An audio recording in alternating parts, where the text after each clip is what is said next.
going today? We got all dressed up. Where are we going? Sort of. Horizontal Falls for the night. Brad's birthday. Belated. something days late. And minus a few people. Yeah, unfortunately. My sister couldn't come in, and Brad and Raylene's kids couldn't come in from Melbourne because they're all in lockdown, which we're very disappointed about. But we'll have a drink for them. World, unfortunately, isn't it? Absolutely, we will. We'll have a drink tonight for them, though. Could be good. Yeah. If we get picked up.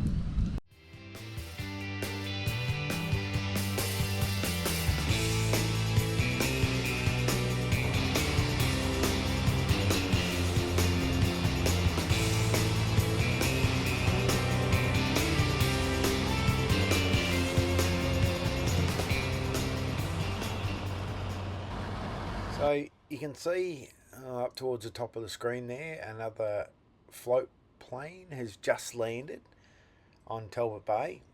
It'll head across there to the houseboats. And this is our first view. We're just doing a loop around before we drop in, and that where all the water's flowing through there is actually the narrow gap, which is only 7 metres wide. And then beyond that is the big gap. So Talbot Bay is at the top of the screen.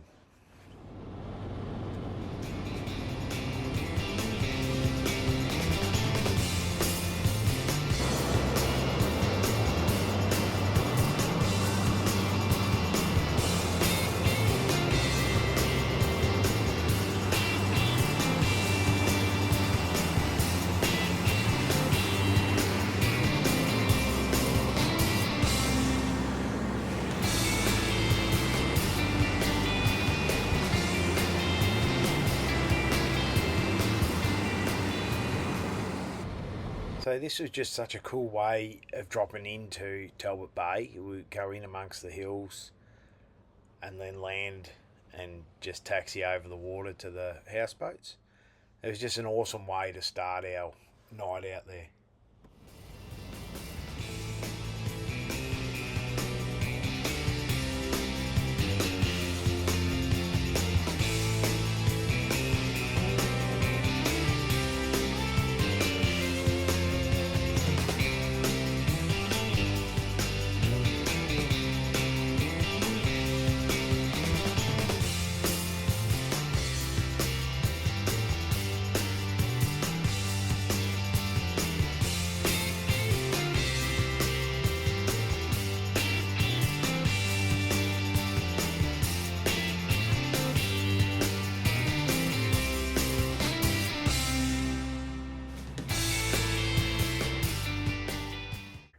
Well, there goes our plane into the distance there, and that's the boat that takes us through the Horizontal Falls. So we're just heading across. This is the big opening to begin with, where the water levels on either side were very similar. So we head across to the small one.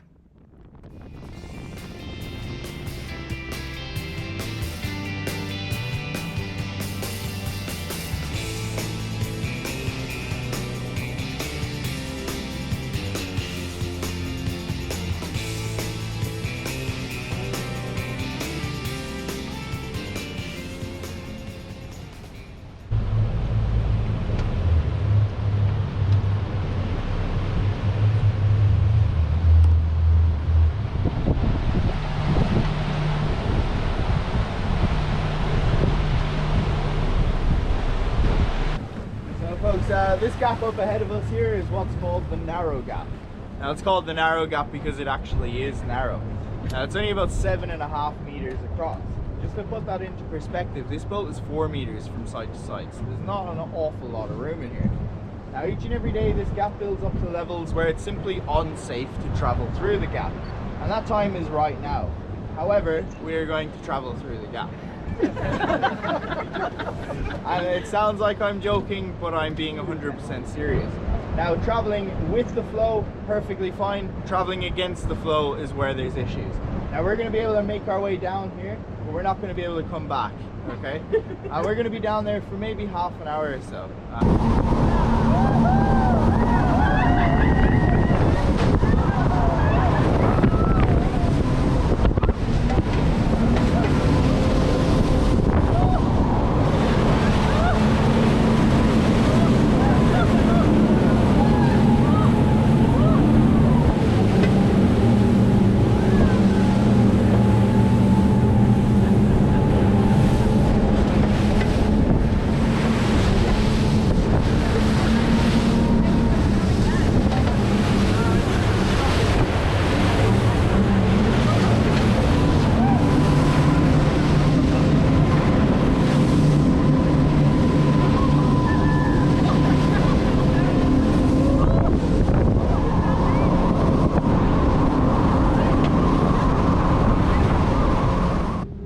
So this is the same passing through the small gap, but from the front seat perspective.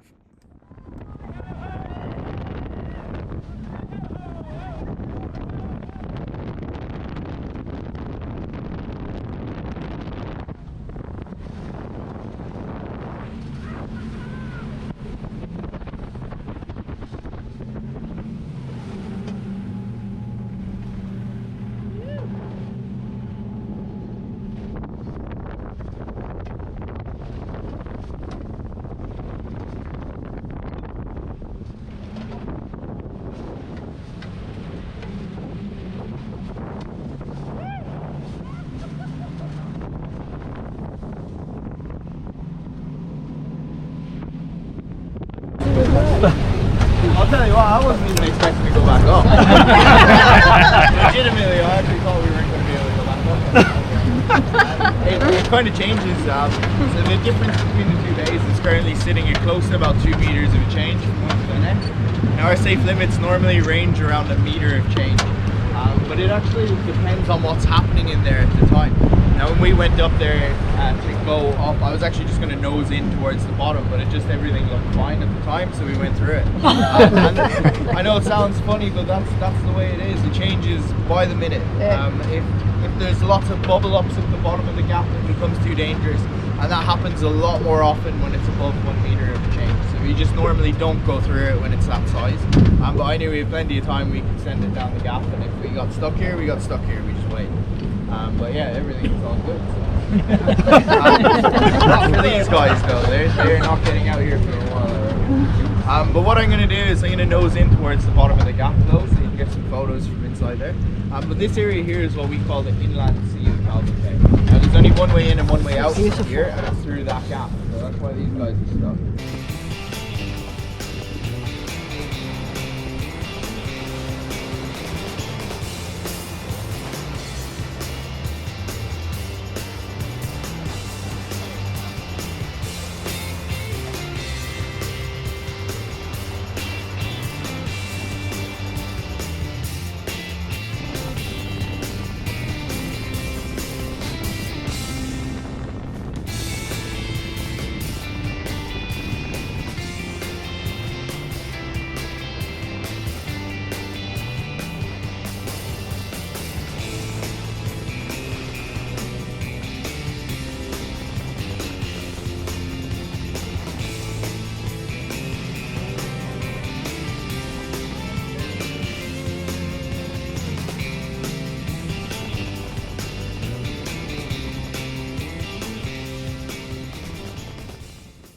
So this is heading back through the wider gap now and out into Talbot Bay where the houseboats are moored.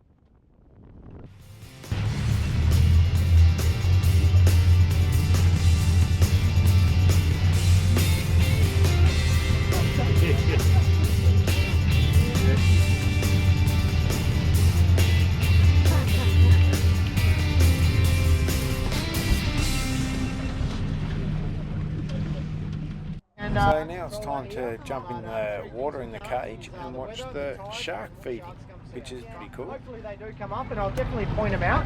They do have a little sort of skin pigmentation, personalities. Yeah. You got aggro's obviously aggro. Yeah, 100%. But no, these sharks. That was a good throw. That guy there is a little bit special.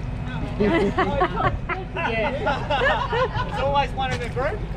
He's it. His name is Will. Oh, okay. Yeah, 100%. So he's sort of going into a state of immobilised. Sort of when they do get turned over like that, they go into a paralytic state. Oh. So these sharks, they have a number of sensors that run up the top of their head. Yeah. Okay, when they do get turned over, they do go into a sort of paralytic state. Folks, you will be noticing these tiny little black dots, as well as these two feelers at the front of their face. And they're what we call electromagnetic sensors. That's what picks up on all the vibrations on the water.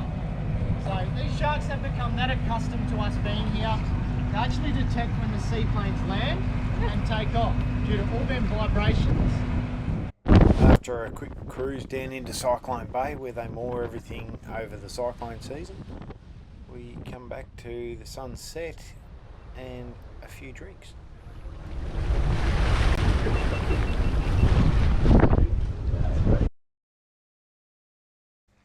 So this was a bit of a special moment for us, the sunset over Talbot Bay. My brother's 50th birthday, or because of COVID, we were there for his 50th first.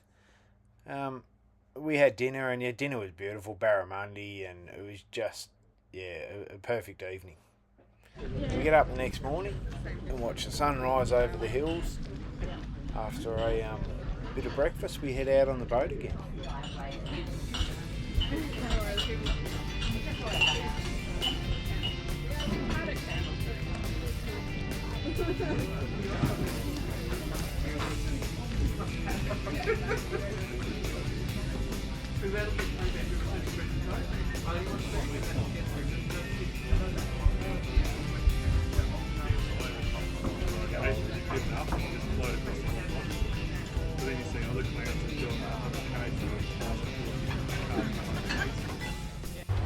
And so this morning we found a lot of big whirlpools at the wider opening, a lot of more water flowing through as opposed to last night. So we head through this one and then across to the smaller opening, which also had a lot of water flowing through it.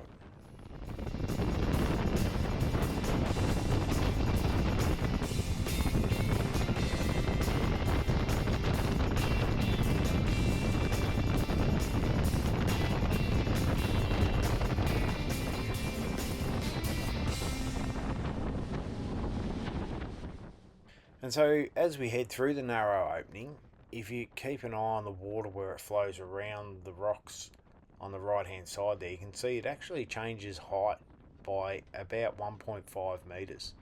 There's a huge inflow going in there. And then again on our way back through, you see the water height with that brown line, the high tide mark, how it changes so much.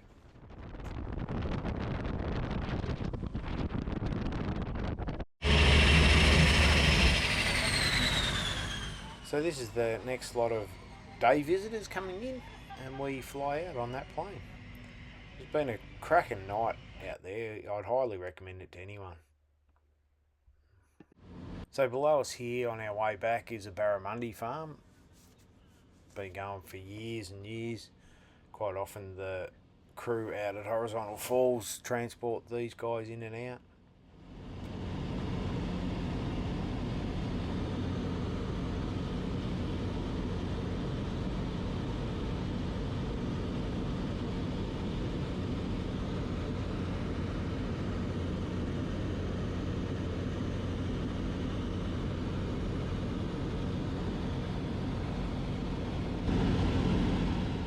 Familiar sight there of the Derby jetty. How's the colour of the water in the where it runs out of all the creeks in there? It's just it's filthy.